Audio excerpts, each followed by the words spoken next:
Ganito kadumi mga boss ang oil ng ating Raider 150 Fi kahit 300 plus odo pa lang. Bago nating ilagay mga boss yung ating bagong oil filter, kailangan i-make sure natin na malinis itong paglalagay niya. Ituturo ko sa inyo ngayon mga boss kung paano mag-change oil na itong ating Raider 150 Fi.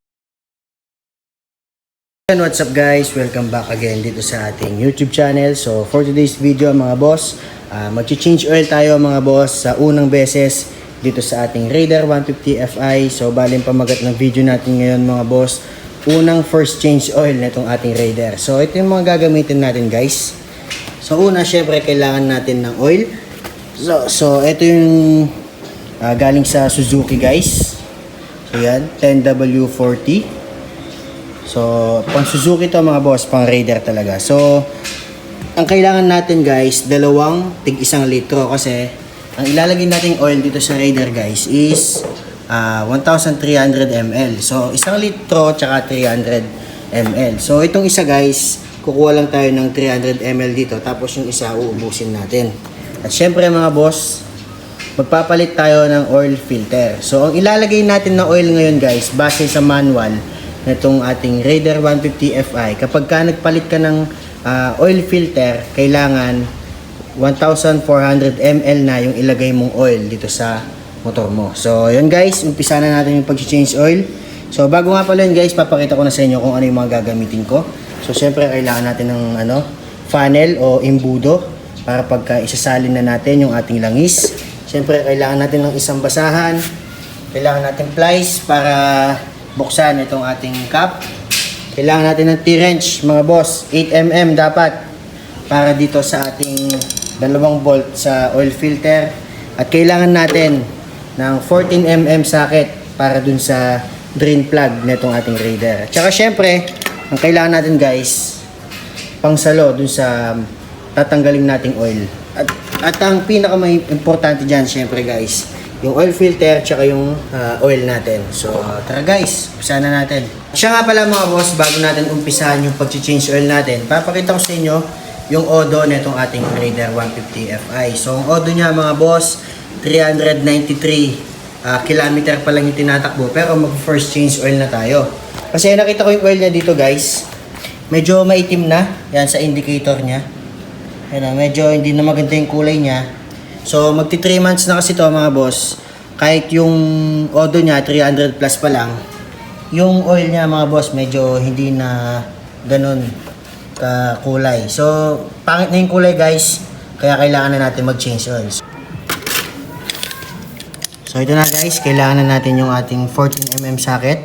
Ito yung drain plug mga boss nitong ating Raider 150 Fi.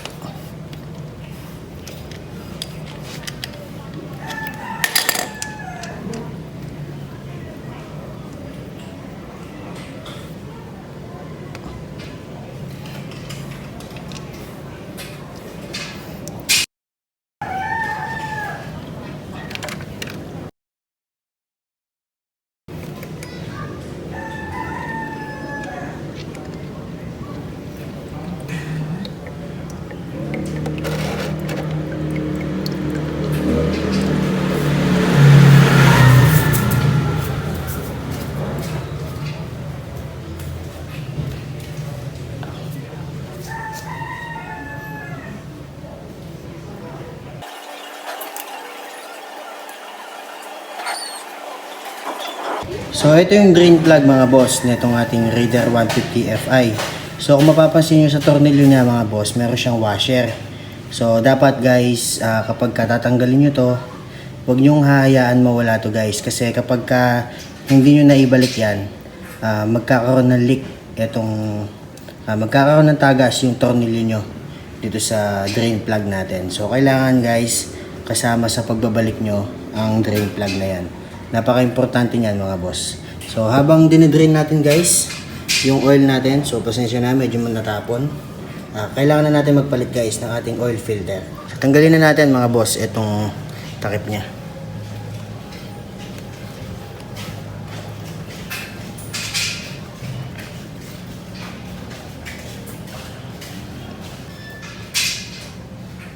So habang dinidrain na natin mga boss, yung tornilyo niya yung oil natin sa baba, magpapalit na tayo nitong ating oil filter. So ito yung dalawang tornilyo niya mga boss. So kailangan natin dyan ng 8mm na tools.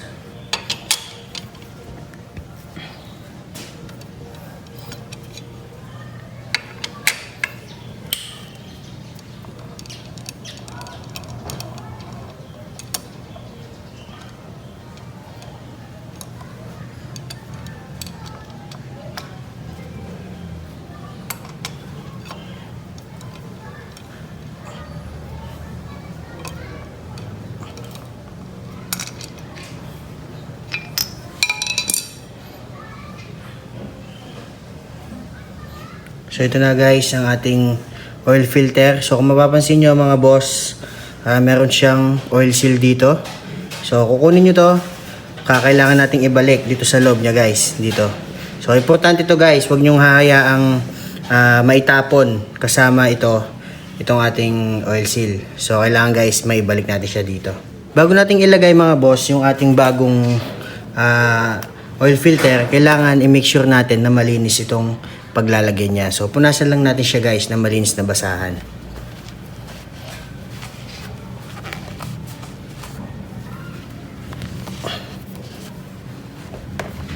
At syempre guys, yung kanyang oil seal, punasan nyo na din. So wag nyo kakalimutang ibalik to mga boss. So ganito lang ka-basic ibalik yan.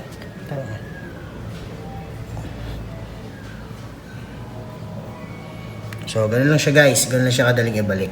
So, make sure lang natin guys na malinis itong ating lagayan ng oil filter. Tsaka itong takip niya guys, punasan na din natin.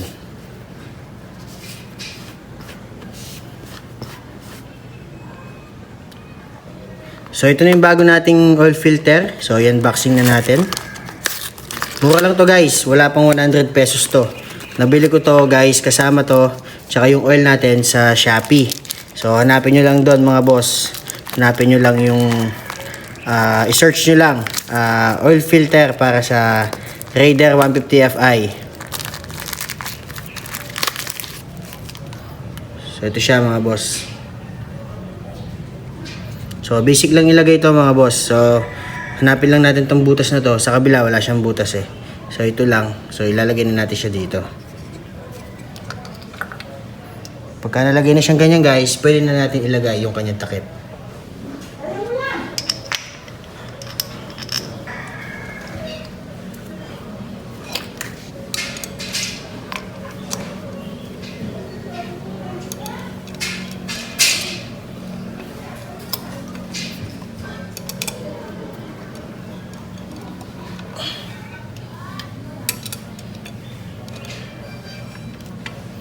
Huwag nyo masyadong hihigpitan guys. Tamang higpit lang.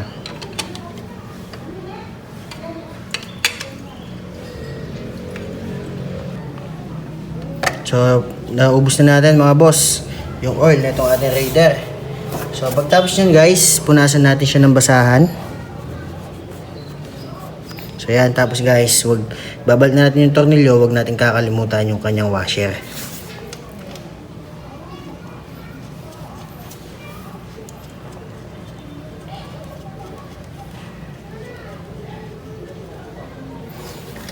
Pagtapos niyan mga boss, higpitan na natin siya ng tamang higpit lang. Huwag niyo masyadong huwag niyo masyadong higpitan mga boss kasi baka ma-lost thread yung tornilyo natin dito. Saktong higpit lang mga boss, hindi naman mahuhulog yan.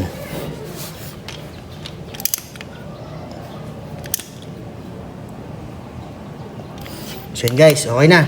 Lagay na natin yung kanyang oil.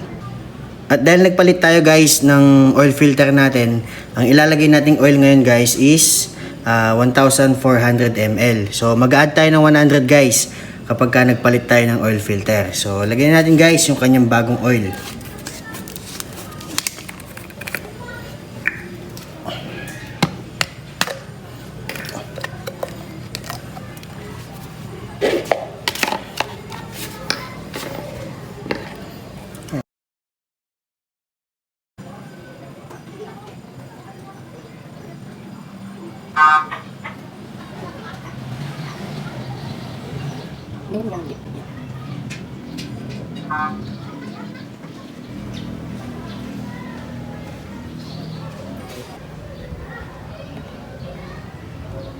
Lalang yan na.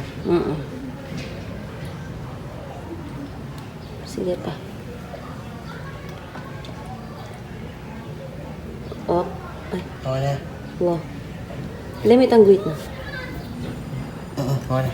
So yan na guys, nasali na natin yung pipe, yung 400 ml dito.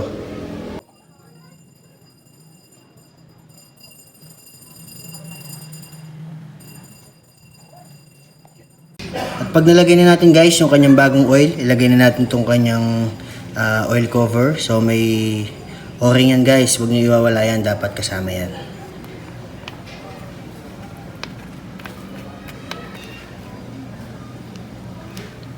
So, ganun lang mga boss, kadali mag-change oil dito sa ating Raider 150 Fi. So, basta kompleto kayo sa gamit guys, hindi kayo mahirapan. So, napaka-basic lang mga boss. So, start natin guys, itong ating Raider.